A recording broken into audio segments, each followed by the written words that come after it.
salaamaaleykum mbokki patriote yi gars yi ñu ngi ziar ñëpp di bëggee ñëpp di ñaanal ñëpp jàmm di ko ñaanal suñu bopp di ñaan Sénégal yàlla suñu borom defal leen jàmm defal ñu ko gars yi li may wax ak mbokki patriote yi l'heure n'est pas à l'évaluation lan moo waral lii lan moo tax région bi voté luñ lan moo tax région bi voté luñ le temps n'est pas à ça amuñ lu ñu def pour mériter lii am nii xaw ma lan mooy am. Je ne sais pas ce qui va se passer. Mais l'heure est à la préparation. Nous paraît pour le combat. Point. Mais nous, Macky Sall, nous ne lui demandons pas de nous offrir quelque chose. Nous ne lui demandons pas la grâce. On lui demande seulement de nous rendre ce qui est à nous.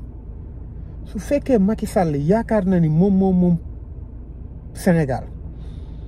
si ñun la ñun ñoo ñàkk fayda man loolu laa jàpp ñun ñoo ñàkk fayda.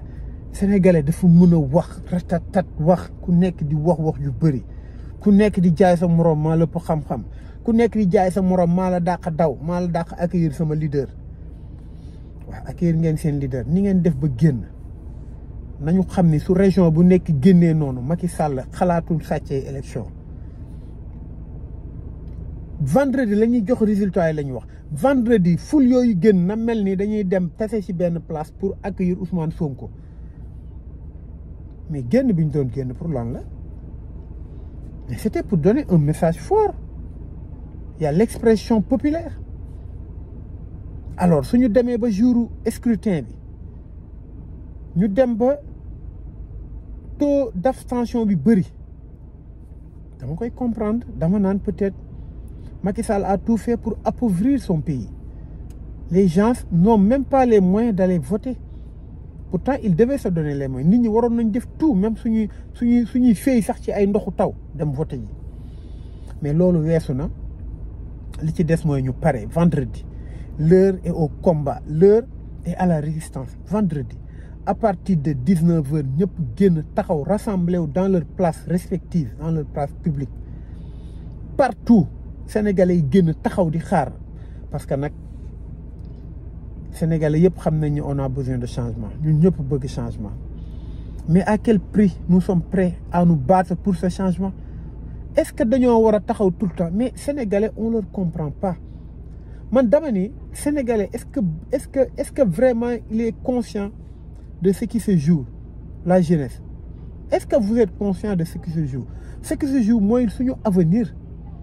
li am ni mooy Macky Sall xam na ni il est fini.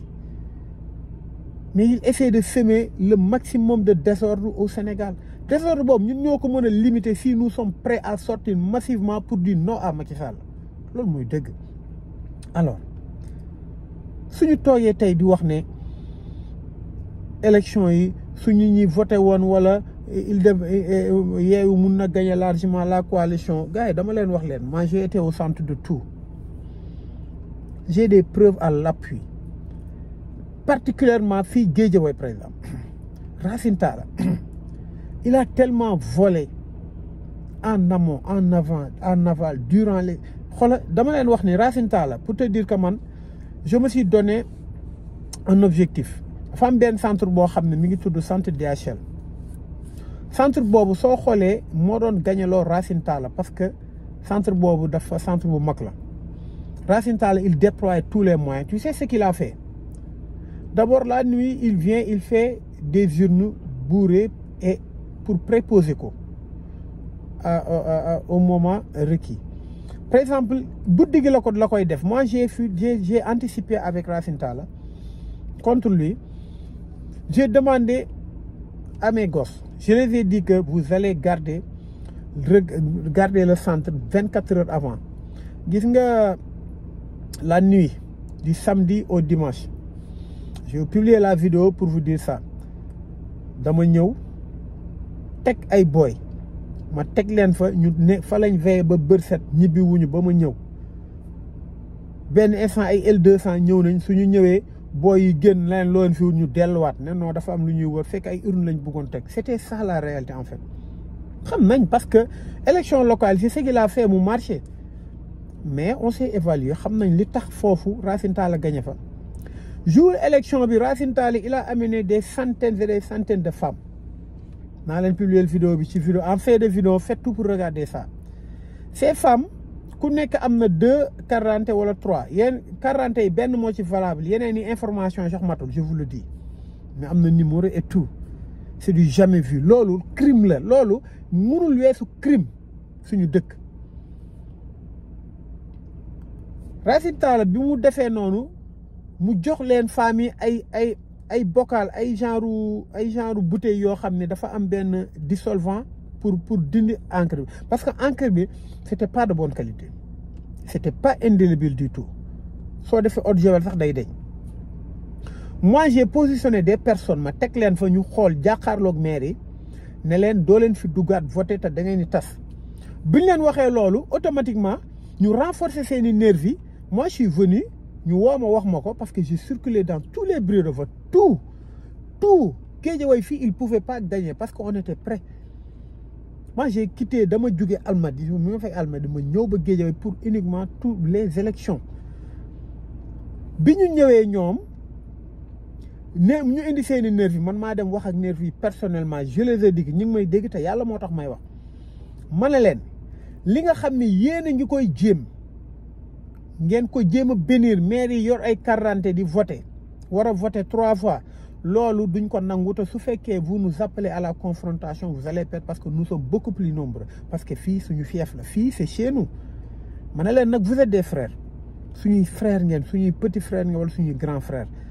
nañ leen ko rafetal liñ leen di fay jarul li ngeen di def nii on vous empêche pas de faire votre travail toog leen na le ngeen toog surveiller ñun on va faire notre travail d'une manière pacifique maire yi duñ fi voter le gars il a compris il m'a dit franchement tu as raison amul problème bu leen am leen kii mu dem ma dem wax ak maire yi je lui ai dit que vous allez vous disperser moi et Mohamed je le remercie au passage il a tout laissé pour m'aider dans ça avec les gosses maire yi benn instant ñu ne dañuy añ ba pare dem ñu ne ok mais da ngeen di tas maire yi ñoom dugg ci ñu dugal leen ci benn kër aussitôt après ñu ñëw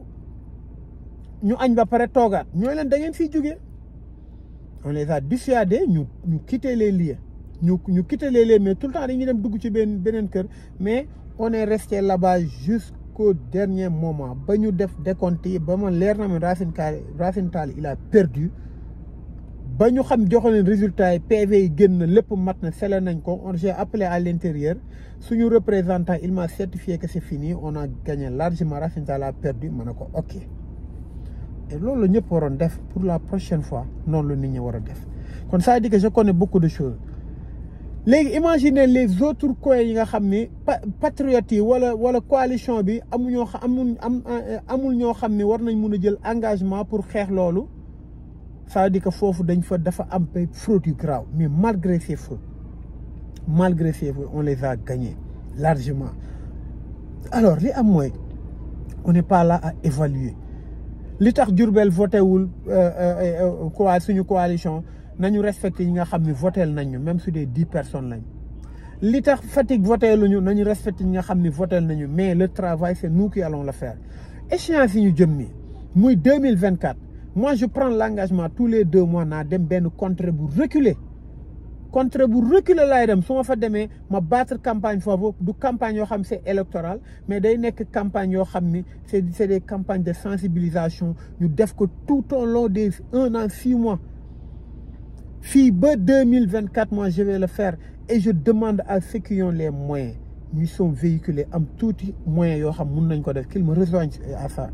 on va ñu def ay groupe on va faire un comité de campagne permanente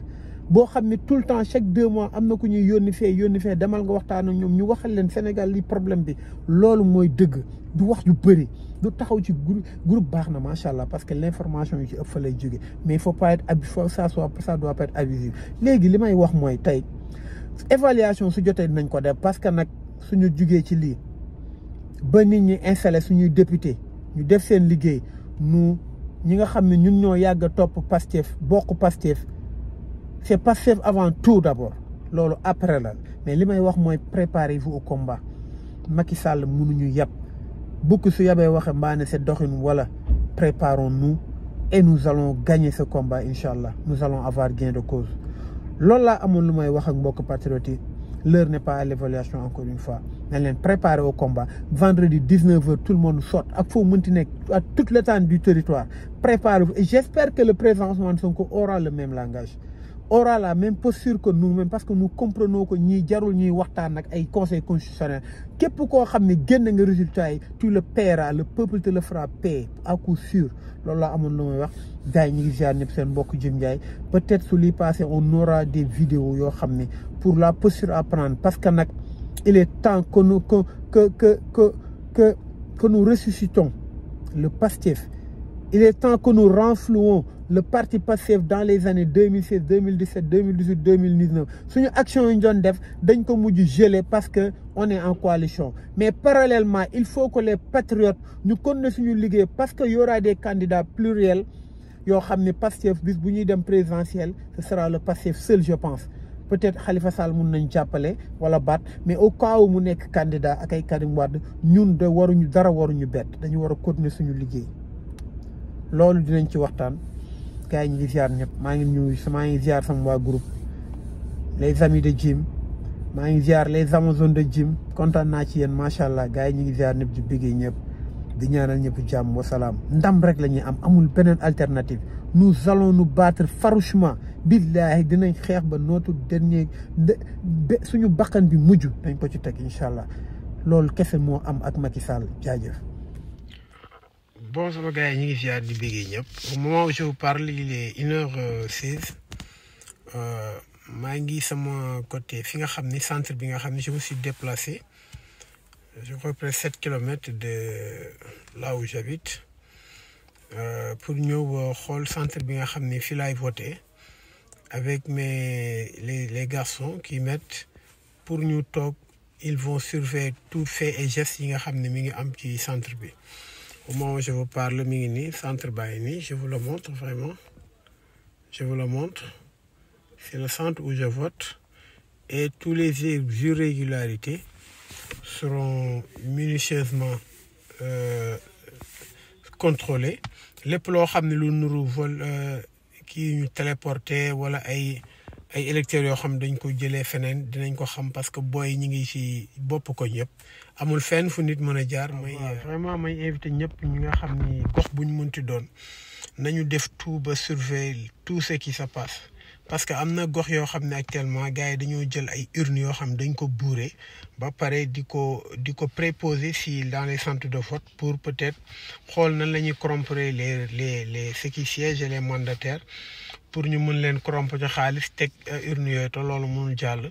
on surveille tout amul lenn loo xam ne dañ leen ko may na ñëpp def la même chose il faut que qu'on fasse un dernier sacrifice ñu sacrifier wu une toute dernière fois 24 heures la yàggul pour ñu surveiller lépp pour lépp li nga xam ne mi ngi duggoo ko génn ñu xam ko man je vous dis que bopp koñ bi j'ai pris des gens qui surveillent tout parce que on n'acceptera pas ces pratiques de fraude électorale ou hold-up loolu dafay am le vote va se passer d'une manière très transparente. Le scrutin va se dérouler d'une manière transparente. lépp loo leen xalaat li ngeen xalaat ba xalaat ko ñun fi ngeen seen xalaat fi mu yem fa lañ commencé ñun di xalaat kon j'invite à tous les patriotes ak suñu coalition ñu jug ci lal yi ñu surveiller lépp ba bër set voter sécuriser vote bi nañu ko jaral quoi gars yi ñu ngi ziar ñëpp ci bëggee ñëpp di ñaanal ñëpp jàmm j'espère que tout le monde va se lever pour faire la même chose pour contrôler les votes durant tout son processus gars yi ñu ngi ziar ñëpp di bëggee ñëpp di leen wax ndam li kenn mënu ci dara ku dul yàlla suñu borom lu ne gàññi kenn du ko jeex si ay pexe lañ ko teg pexe bu ñu teg nañ ko lalli te lu mu leen jaral pour ñoom ñu jël sàcc élection yi nañu ko jalal pour réprimer loolu ba duñ mën sàcc élection yi donte ñoo yor force de l'ordre mais nous sommes souverains et nous sommes le peuple gars yi ñu ngi ziar ñëpp di bëggee ñëpp asalaam. gars yi xool ngeen gis ngeen maire yi nii maire Racine Talla moo leen dig il est 18h20 moo leen wax ñu toog xam naa ni guddi gi la ñuy xaar na ñoo xam sax xam naa ñi ngi dindi seen enquête indee bi xaalis lañ leen war a dig pour kii leen ko soo xoolee ñoom ñëpp ñu ngi nii toog di xaar xam naa kii 19h jot ñu duggaat def seen i fraude mais gars yaa ngi fi jàkkaarloog ñoom ak seen i xiir di leen xaar nar ngeen gis maire yi ñu dóor ay xiir barki seen doigt bañ bàyyi seen luñ ci bañul bayuñu ko tey fi ñun ñëpp ñu ngi gaare si ñu oto toog jàkkaarloo ñoom ñu ngi mel ni ku nekk si dëj nag waaye yàqamtuwuñ leen dañu leen xaar rek gis ngeen ñi ngi noonu xool leen ñii ñoo inconscient jeunes yi di daw di liggéey ba sonn ñoom ñu toog ndaxam junneeg 10 000 buñ leen dig barki si njowa Macky Sall dafa yàq Sénégal lii gàcce la quoi xoolal ma lii la xoolal lii maire ku ci nekk yaa ngi toog ah non lii c'est extraordinaire mais gars yi ngi nee toog ñoom ñëpp di taxaw di xaar encadré leen maire bu fi benn maire di dugg ci bunt bi ba fii ak minuit bi ñu compté ñu ngi fii di xaar na ñëpp def noonu képp koo xam ne yaa ngi sa gox préparé taxaw leen xool maire yi yëpp ku ci voté xam nañ ko yor nañ ñoom ñëpp seeni photo yëpp filmé nañ leen ku ci dugg xam nañ ñu voté nga ba pare bu yoboo ñu fomm seen encre waaye fii ba minuit ñu ngi fi waaw te fii wuraat naa dem nañ ba école 25 xool bi am fi Ahmed Aïdara doon votel foofu moom ça va amoon nañ échauffourée ci suba si mais maintenant ça va mais maire yi ñoo ñàkk jom wax dëgg yàlla maa ngi jégalu mais maire yi xamuñu yërëmuñ seen doom yi lii gàcce la quoi mais de toute façon luñ ci bañul bañuñu ko lu mu leen jaral pour ñu dugg sàcc jaral nañu pour ñu tere leen ñu sàcc incha allah ziar nañ ñëpp mbokk patriote